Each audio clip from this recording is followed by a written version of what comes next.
नमस्कार, मी पंजाब डक. सर्वप्रथम शेतकऱ्याला सांगू इच्छितो की काल म्हटलं होतं ना की 28 ऑक्टोबरपर्यंत राज्यात दररोज वेगवेगळ्या भागात विखुरलेल्या स्वरूपाचा जोरात पाऊस पडणार आहे म्हणून हा अंदाज लागत आहे. म्हणून हा पाऊस कुठे जास्त होणार आहे सगळ्यात जास्त सांगू इच्छितो की मराठवाडा, त्याच्यानंतर पश्चिम महाराष्ट्र, त्याच्यानंतर कोकण पट्टी आणि त्याच्यानंतर उत्तर महाराष्ट्र, म्हणजे ह्या 4 विभागामध्ये सगळ्यात जास्त पाऊस पडणार आहे म्हणून हा अंदाज लक्षात येतो.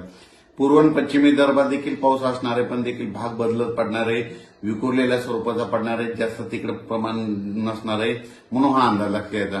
पण राज्यात मात्र मराठवाडा, पश्चिम महाराष्ट्र, उत्तर महाराष्ट्र, कोकण पट्टी या भागात मात्र जोराचा पाऊस पडणार आहे म्हणून हा अंदाज लक्षात यायचा.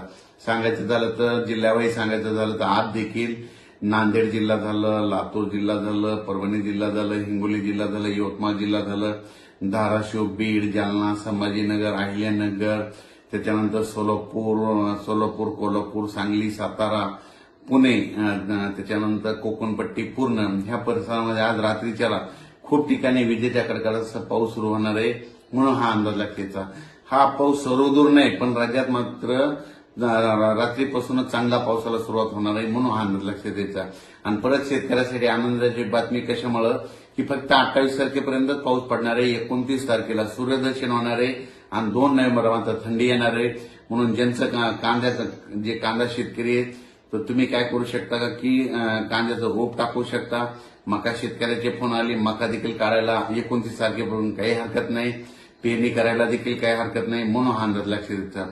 पण राज्यात मात्र सध्या आणखी 4 दिवस हा शेवटचा पाऊस पडणार आहे. शेवटचा पाऊस असल्यामुळं सगळीकडे सर्वदूर पडत नाही, फक्त भाग बदलत पडतो म्हणून हे अंदाज लक्षात येतात. म्हणजे हा शेवटचा राज्यातला शेवटचा पावसाळ्यातला शेवटचा पाऊस असेल. म्हणजे 28 तारखेपर्यंत असं 29 तारखेला सूर्यदर्शन होणार आहे, 2 नोव्हेंबरला थंडी येणार आहे म्हणून हा अंदाज लक्षात येतात. त्याच्यानंतर 29, 30, 31, 1 तारखेपर्यंत राज्यात धुके धुराळे देखील येणार आहे म्हणून हे देखील लक्षात येतं. पण राज्यात मात्र आता 4 दिवस पावसाचे असणार आहेत म्हणून हा अंदाज सर्व शेतकऱ्यांनी लक्षात घ्यायचा. त्याच्यानंतर अचानक वातावरणात बदल झाला तर लगेच एक उद्या मेसेज दिला जाईल. धन्यवाद.